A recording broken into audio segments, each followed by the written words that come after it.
There is a name that once meant something enormous and now means almost nothing at all. It was stamped on ships that crossed every ocean. It was painted on warehouses in Lima and San Francisco and New York. It was spoken in the marble corridors of City Hall and whispered in the counting houses of London and cursed in the Peruvian Congress.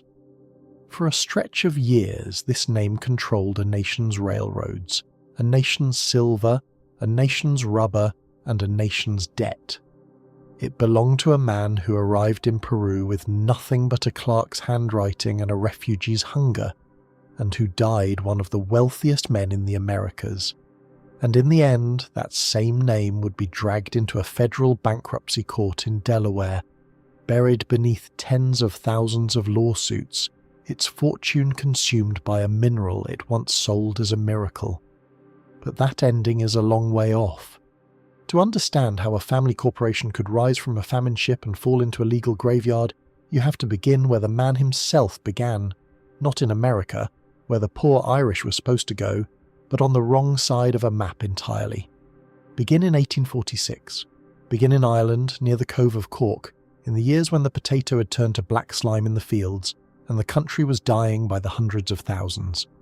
Picture the harbour, the grey Atlantic light lying flat on the water, the smell of tar and rope and rotting seaweed, the gulls wheeling over the masts, and at the quayside the endless human tide.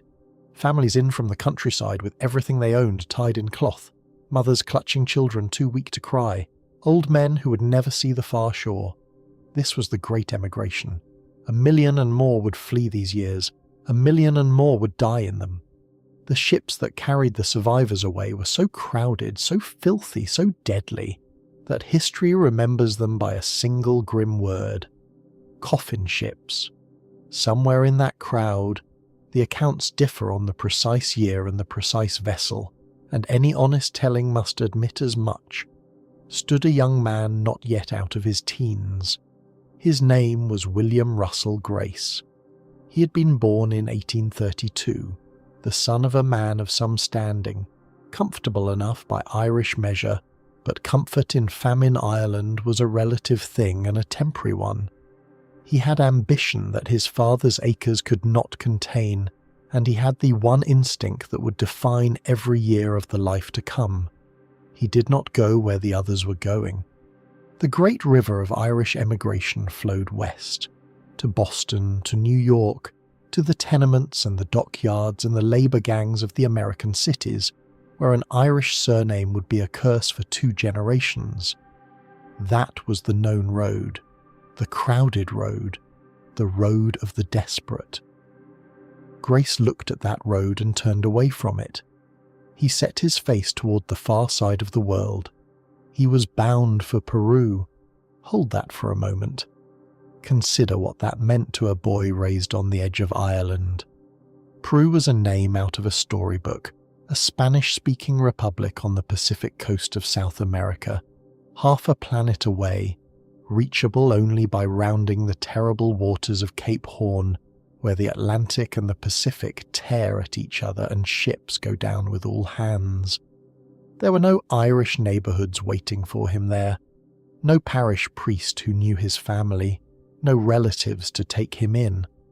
There was only distance and danger and opportunity so raw that almost no one from his world had the nerve to reach for it. That was precisely why he went.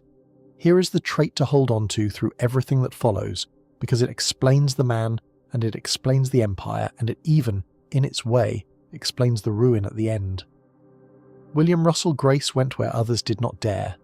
Not out of recklessness. He was one of the most careful men of his age. He went to the frontier because the frontier was where a nobody could become somebody without permission, without pedigree, without the right accent or the right church. In the settled world, an Irish Catholic refugee was at the bottom of every ladder. On the coast of Peru, there was no ladder yet built. He would build his own. And so he arrived sometime around the turn of the 1850s in the port of Callao. Callao. Say it and you can almost smell it. It was Peru's great Pacific harbour, the mouth through which a whole continent breathed its trade, and it was chaos made flesh. A forest of masts crowded the roadstead. Ships flying a dozen flags rode at anchor, waiting weeks for their cargoes. On the wharves, longshoremen and merchants and sailors and swindlers moved in a dozen languages under a hard equatorial sun. The air was thick with salt and coal smoke, and the sweetish, choking reek of the one commodity that had made this coast rich beyond reckoning: guano. You must understand the guano, because the guano is the beginning of the fortune. Off the coast of Peru lie barren islands where, for uncounted centuries, seabirds have nested in numbers beyond imagining.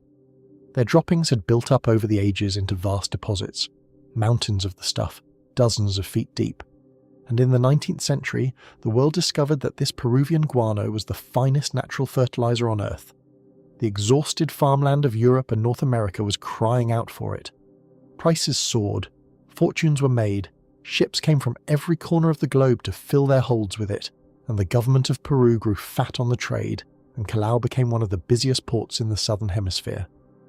Into this feverish world came the young Irishman with nothing to offer but a steady hand and a sharp mind. He found work as a clerk.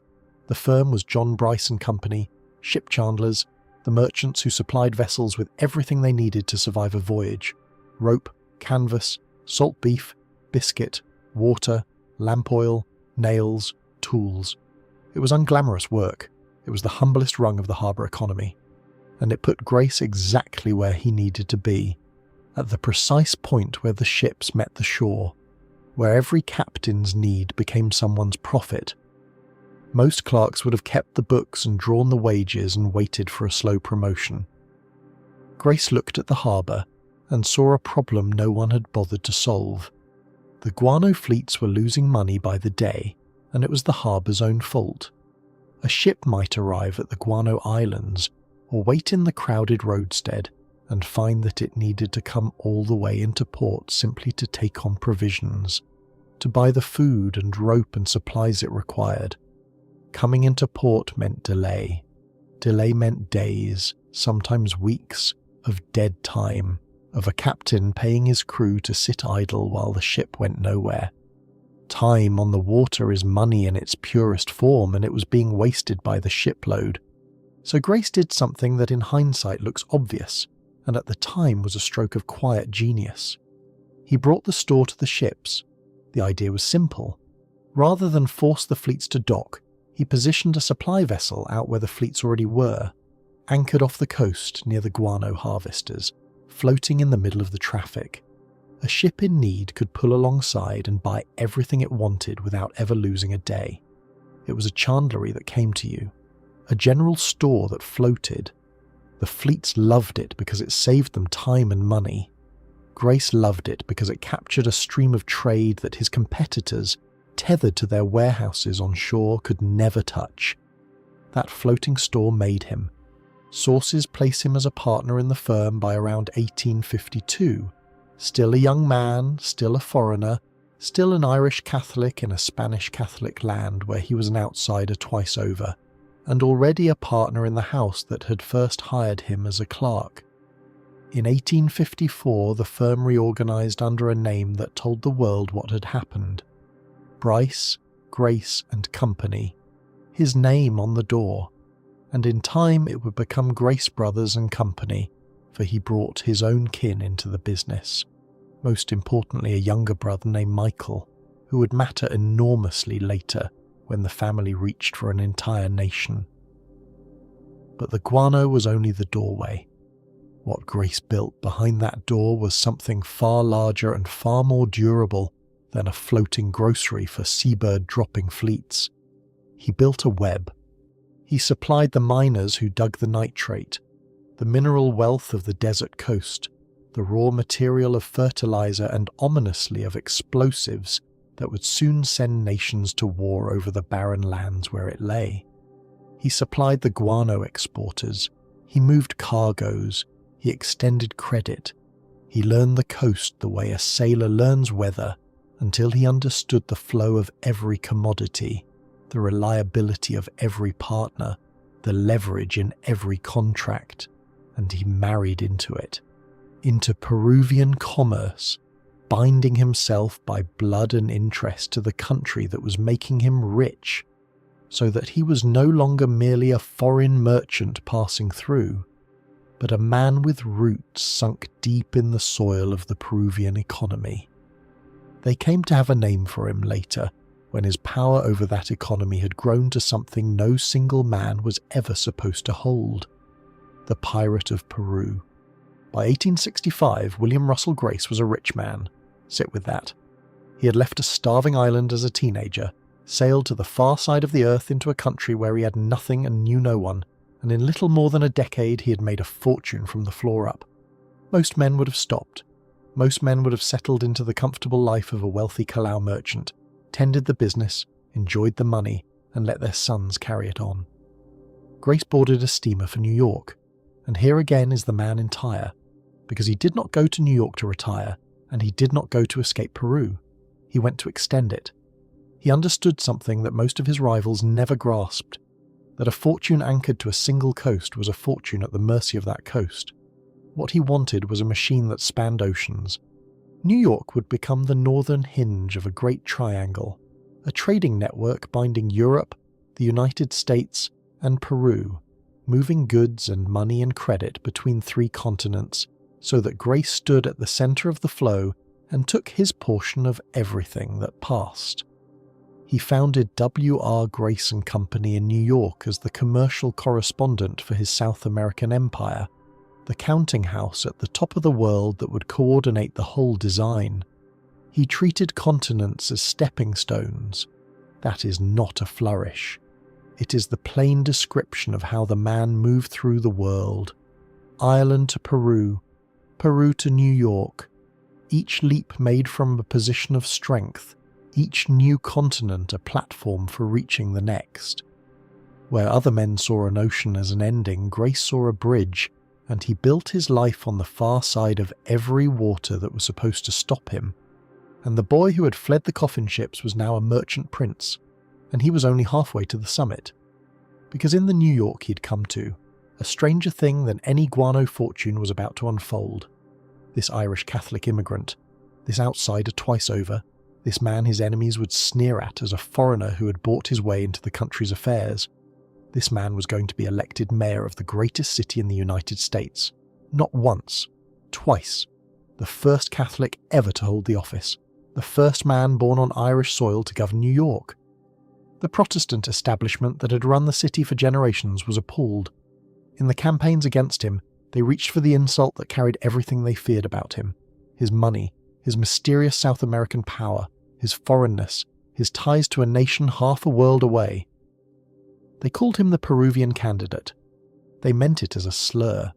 Here was a man whose real allegiances lay not on the Hudson but on the Pacific, a merchant more loyal to his ledgers in Callao than to the city he sought to rule. What they could not stop was the arithmetic of a changing city, and the will of a man who had never in his life gone where he was welcome instead of where he intended to go. He won in 1880, and he took the office. He governed as a reformer, going after the police corruption that had rotted the department, after the patronage machines that treated public office as private property, after the great swindle of the Louisiana lottery that preyed on the poor across the country. He won again in 1884, a second term, his enemies no closer to stopping him than they had been the first time.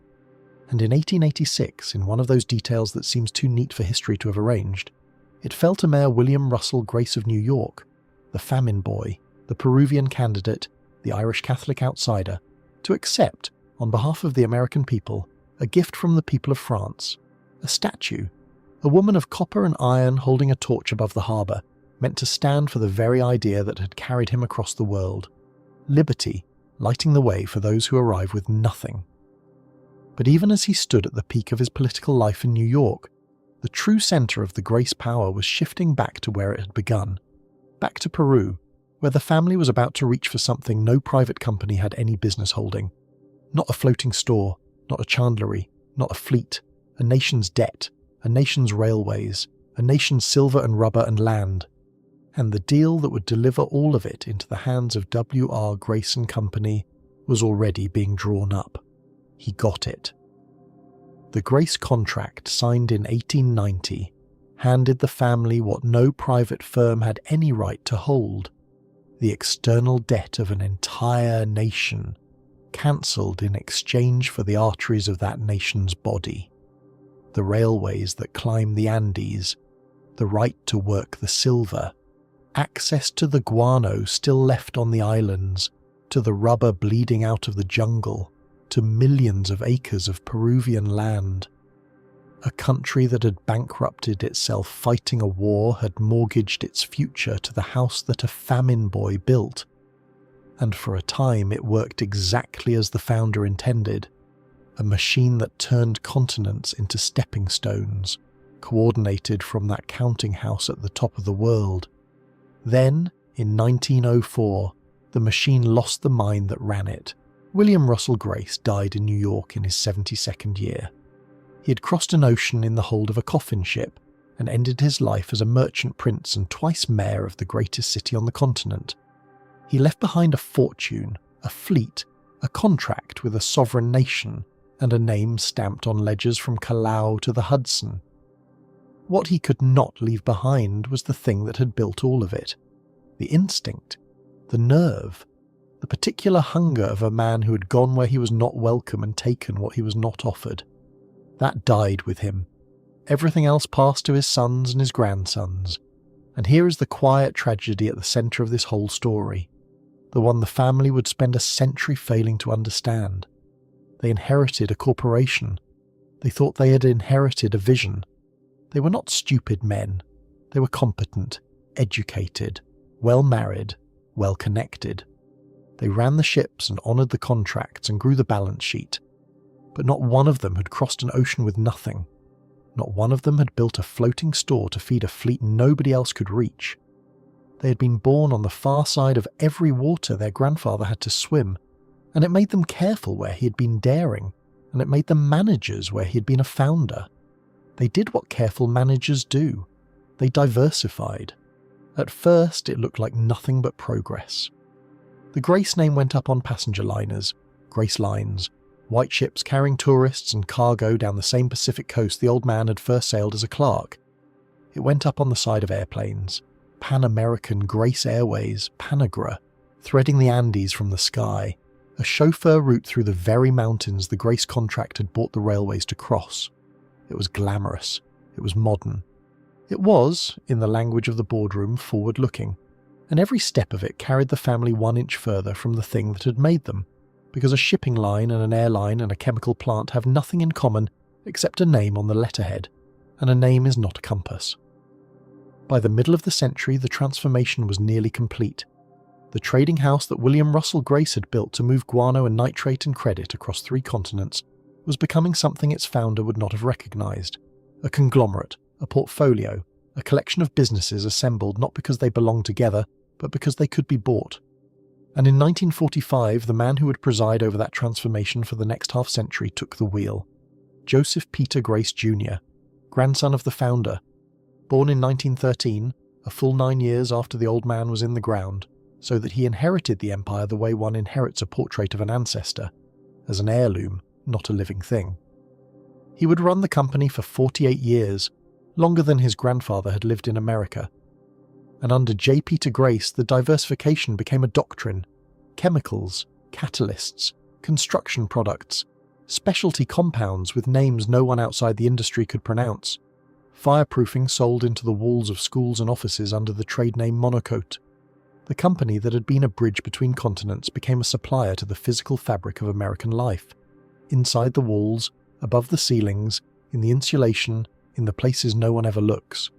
And in 1963, reaching for one more asset to add to the portfolio, W.R. Grace & Company bought a mine. It sat in the mountains of northwestern Montana, outside a small timber town of a few thousand people called Libby. The mine produced vermiculite, a soft, flaky mineral that puffs up when heated into a light, fireproof material perfect for insulation and potting soil, and 100 quiet industrial uses. Zonolite, the product was called. It had been mined at Libby for decades before Grace ever arrived. The town had grown up around it. Fathers worked the mine and their sons worked the mine, and the order settled over the ball fields and the school running track and the gardens, because the company gave the leftover material away, and the people of Libby, trusting, spread it across their own land.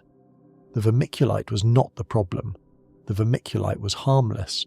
The problem was what lay tangled through it, seamed into the same rock, impossible to separate.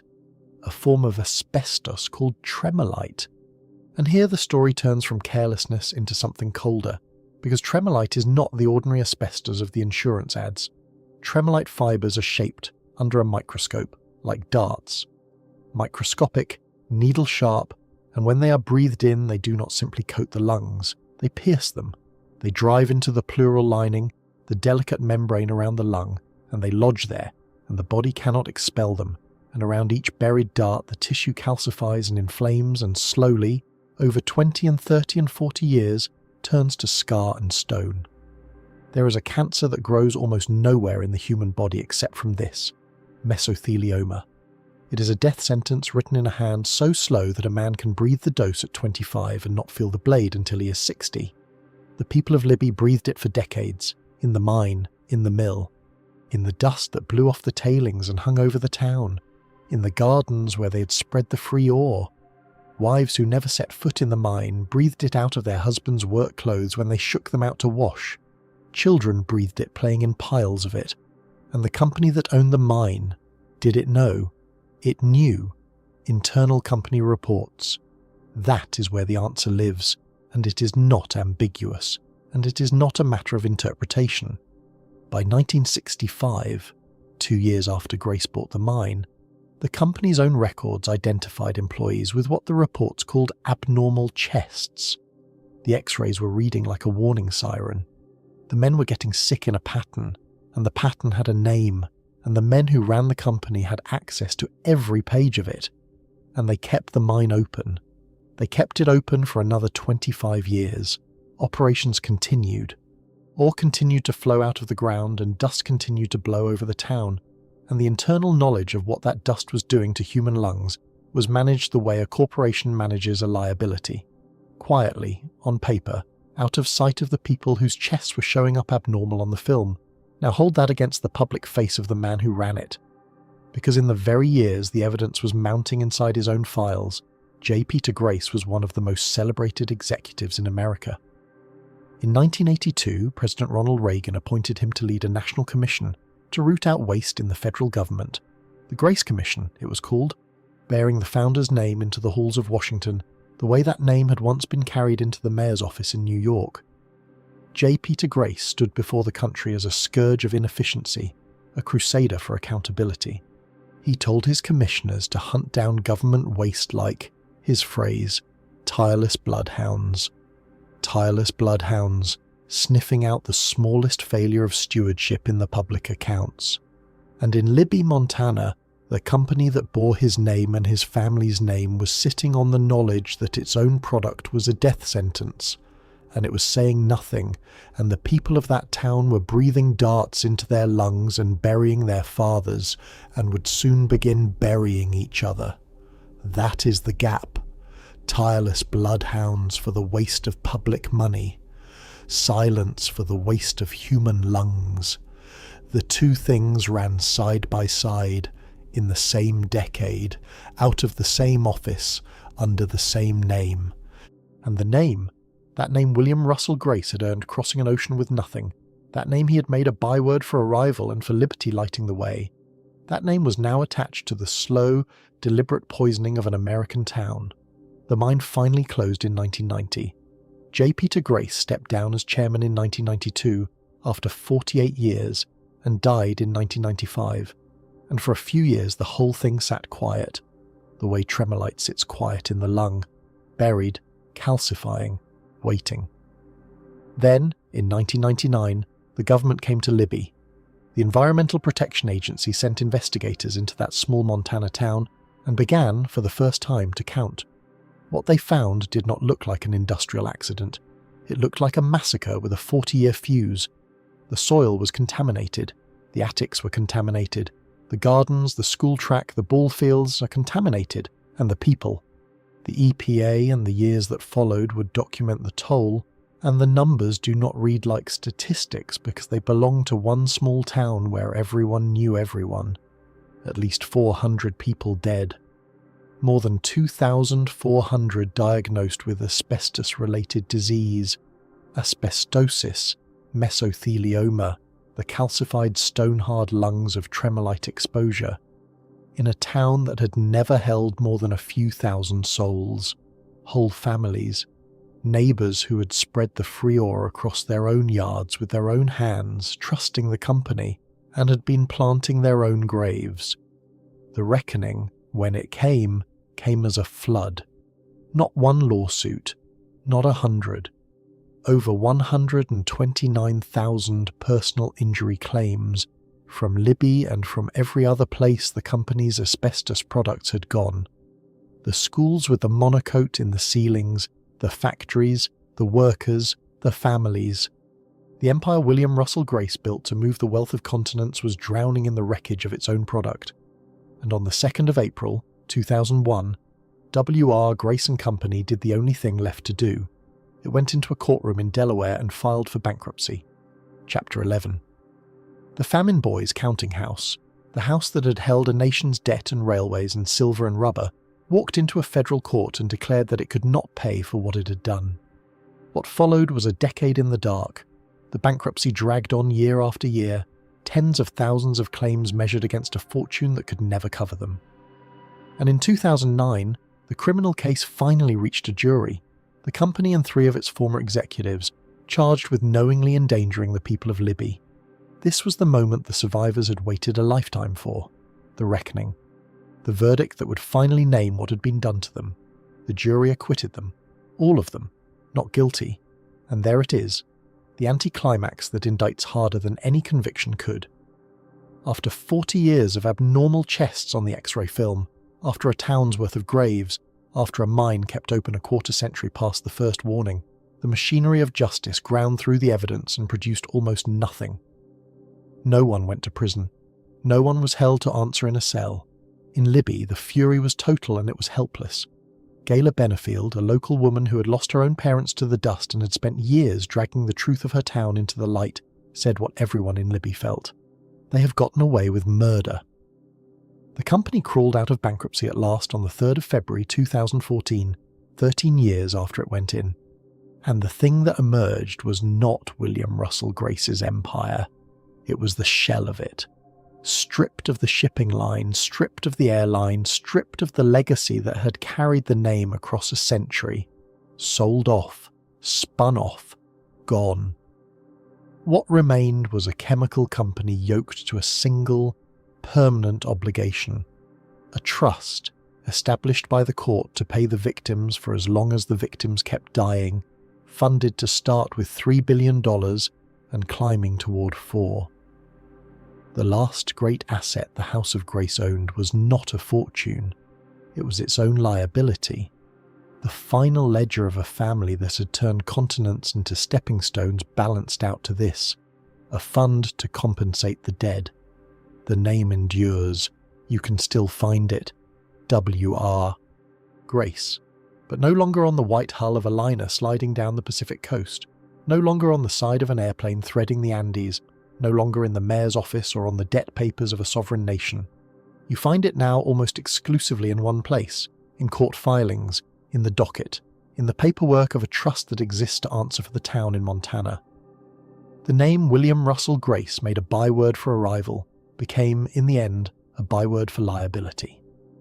We began with a ship, a coffin ship crossing a hungry sea, carrying a boy who owned nothing but nerve toward a coast where he would build a world.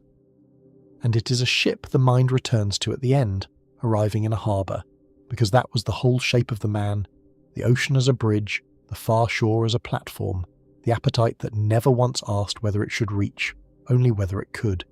He built an empire on risk and hunger, and for one lifetime the risk paid and the hunger was fed, and the boy from Cove of Cork stood on the deck of everything he had dared to want. But an empire built on appetite has no compass except appetite, and appetite cannot be inherited. The founder's nerve died with him in 1904. What passed down was only the machine, and a machine reaches wherever it can reach, without ever asking why. It reached into a Montana mountain. It reached into the lungs of a town, and the ship that had crossed every water it was told to fear finally came into a harbour it could not leave. A courtroom in Delaware, where the last cargo it carried was the weight of what it had done. The vermiculite dust has long since settled over the bullfields of Libby, And somewhere in an archive of filings, under the name of a man who arrived in this world with nothing, a trust still pays out, to the dying, to the dead, and to their children, who never once boarded the ship and are still paying for its passage.